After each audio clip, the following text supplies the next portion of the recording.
Assalamu alaikum dear students. Today we will discuss about plastics.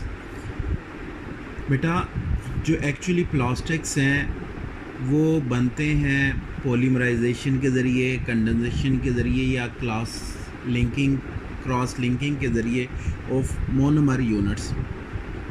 इसमें बेटा जब monomer units की कंडेंसेशन होती है तो इसके लॉन्गर चेन्स बनती हैं प्लास्टिक्स की, और इसके नतीजे में वाटर और अल्कोहल प्रोड्यूस होता है। जिस तरह आपको पता है ये कंडेंसेशन का फिनोमेना है। बेटा जब आप प्लास्टिक बनाते हैं तो इसके ज़रिए प्लास्टिक का जो फॉर्मेशन का प्रोसेस है, इसमें आप प्लास्टिक की थर्मल और मैकेनिकल प्रॉपर्टीज़ को मॉडिफाई कर देते हैं। इस मॉडिफिकेशन के ज़रिए आप डिफरेंट टाइप्स के प्लास्टिक्स बनाते हैं जिनका लो मेल्टिंग पॉइंट होता है, कुछ का हाई मेल्टिंग पॉइंट होता है, उसके बाद कुछ बहुत ज़्यादा फ्लेक्सिबल हो जाते हैं और कुछ बहुत ज़्यादा रिज स्ट्रक्चर्स बन जाते हैं। हम बेटा इनको इन्हीं की बेसिस पे दो तरह के हम प्लास्टिक्स को बेसिकली पॉलीमर्स की बेसिस पे डिवाइड करते हैं। एक होते हैं थर्मोप्लास्टिक और एक होते हैं थर्मोसेटिंग्स। थर्मोप्लास्टिक क्या होते हैं? ये बेटा थोड़े सॉफ्ट होते हैं, हीटिंग पे ये मेल्ट हो जाते हैं और दोबारा फिर मेल्ट होने के बाद इजीली सॉलिडिफाई हो जाते हैं ऑन कूलिंग, और इनको आप आसानी से बेटा मोल्ड कर सकते हैं, एक्सट्रूड कर सकते हैं, और इनके लिए अच्छा पैकिंग मटेरियल इस्तेमाल बन सकता है इनसे। इसमें जो बेटा शामिल होते हैं वो पॉलीइथाइलीन होते हैं, पॉलीप्रोपाइलीन होते हैं, पॉलीविनाइल क्लोराइड होते हैं। इसके बाद बेटा हम बात करते हैं थर्मोसेटिंग्स की। थर्मोसेटिंग पॉलीमर्स वो क्या होते हैं? ये पॉलीमर्स थोड़े थर्मोप्लास्टिक की निस्बत थोड़े हार्ड होते हैं कूलिंग पे, और इसके अलावा ये अपनी शेप को बरकरार रखते हैं, और ये दोबारा एक दफ़ा इनकी शेप डिस्टर्ब होगी, आप इनको अपनी पहले वाली शेप में नहीं लेके आ सकते, और ये ड्यूरेबल होते हैं। इनकी जो बेटा एग्जांपल्स हैं वो हैं पॉलीएस्टर्स, इपॉक्सी रेजन्स या फिनोलिक रेजन्स। जो बेटा मेन इनमें डिफरेंस है थर्मोप्लास्टिक में और थर्मोसेटिंग्स में, थर्मोप्लास्टिक जो होते हैं वो थोड़े सॉफ्ट होते हैं, जो थर्मोसेटिंग्स होते हैं वो एज़ कम्पेयर टू थर्मोप्लास्टिक वो हार्ड होते हैं, थोड़े रिज्ड होते हैं। इसके बाद बेटा हम डिस्कस करते हैं डिफरेंट टाइप्स ऑफ प्लास्टिक जो हम इंडस्ट्री में यूज़ करते हैं, जो फूड पैकेजिंग के लिए इस्तेमाल होते हैं। इनमें पॉलीओल्फिन्स हैं, पॉलीएस्टर्स हैं, पॉलीविनाइल क्लोराइड्स हैं, पॉलीविनाइलडीन क्लोराइड है, पॉलीस्टीरीन है, पॉलीअमाइड हैं, इथाइलिन विनाइल अल्कोहल हैं।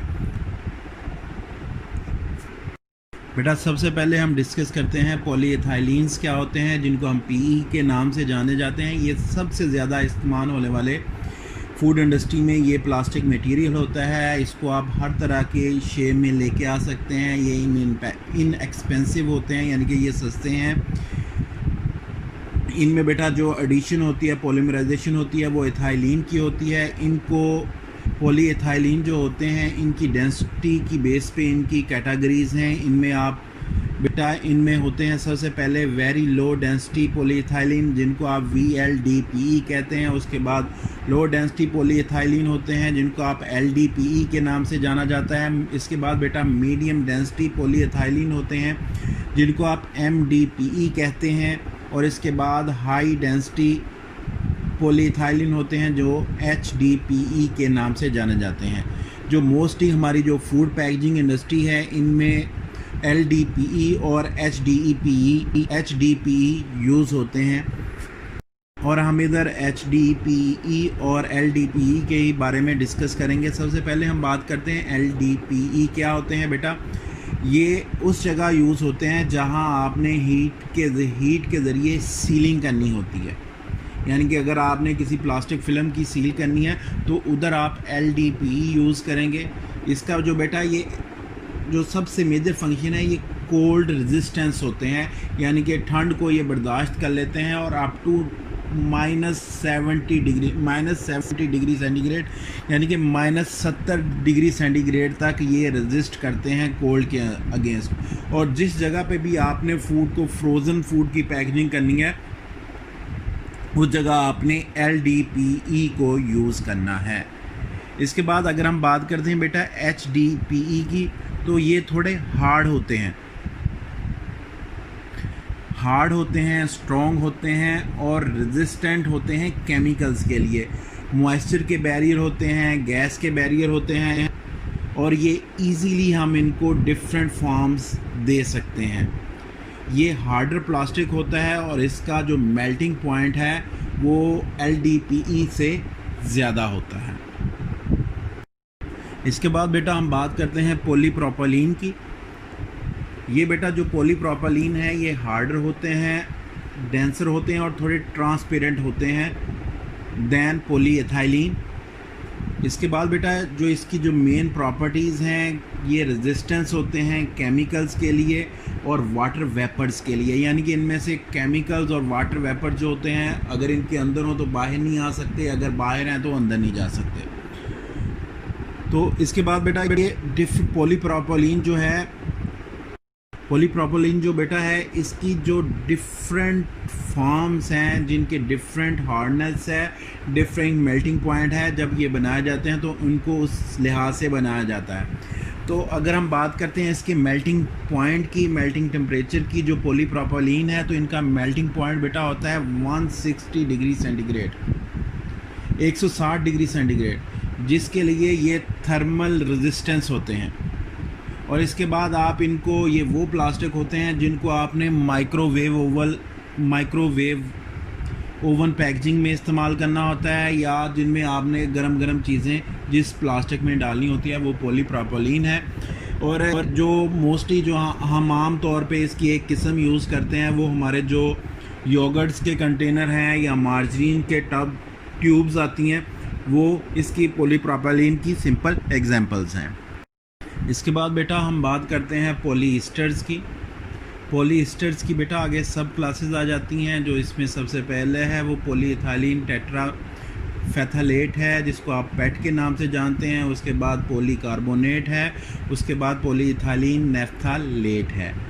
ये जो पॉलीएस्टर्स हैं ये उनकी सब क्लासेस हैं। और जो इसमें से जो सबसे ज़्यादा मोस्टली पॉलीएस्टर्स की जो क्लास फूड इंडस्ट्री में यूज़ होती है वो है बेटा पेट। बेटा जो पेट है अगर हम इसके बारे में डिस्कस करें तो ये बेटा बनता है कंडेंसेशन से। कंडेंसेशन में क्या होता है, कंडेंसेशन में किस दो की चीज़ों की टेट्राफेथलिक एसिड और एथाइलिन ग्लाइकोल की जब कंडेंसेशन होती है तो उसके नतीजे में जी पेट बनता है। जो पेट है बेटा ये अनब्रेकेबल होता है, ये गैसेस का गुड बैरियर होता है। कौन सी गैसेस? इसमें दो गैसेस हैं, ऑक्सीजन और कार्बन डाइऑक्साइड। इसके अलावा ये इसके साथ साथ मॉइस्चर का भी बैरियर है। और जितनी भी आपने फूड स्टोर करनी है जो जिनकी आप चाहते हैं शेल्फ लाइफ लॉन्गर हो, गुड रेजिस्टेंस टू हीट हो, स्पेशली आपके मिनरल ऑयल्स, सॉल्वेंट्स और एसिड्स वो आप इसमें पैक करते हैं। और इसके अलावा जितनी भी आपकी बेवरेजेस हैं और मिनरल वाटर की बॉटल्स हैं वो भी आप पेट के अंदर पैक करते हैं। जो बेटा इसकी सबसे ज़्यादा जो पॉपुलर रीज़न है या मशहूर वजह है इसकी जो ट्रांसपेरेंसी है, इसके अंदर आप देख सकते हैं। उसके बाद ये गैसेस का अच्छा बैरियर होता है जो सबसे इसकी अच्छी खसूसियत है ये गैसेस की को रिटेन करता है, स्पेशली कार्बन डाइऑक्साइड। आप जब बॉटल में जो आप घरों में आप कोका कोला की बोतलें पीते हैं या इस तरह की, और ये उसके अंदर ये कार्बन डाइऑक्साइड को रखता है, ये उसको बाहर एस्केप नहीं होने देता, इसका पोर्ट साइज से वो बाहर नहीं जा सकती इसलिए। और ये इसकी एक और बड़ी ख़ासियत है ये लाइट वेट होता है और ये अनब्रेकेबल होता है, इसलिए इसको मोस्टली जो बेवरेज इंडस्ट्री है और मिनरल वाटर की बॉटल्स हैं उसमें ये इसको इस्तेमाल किया जाता है।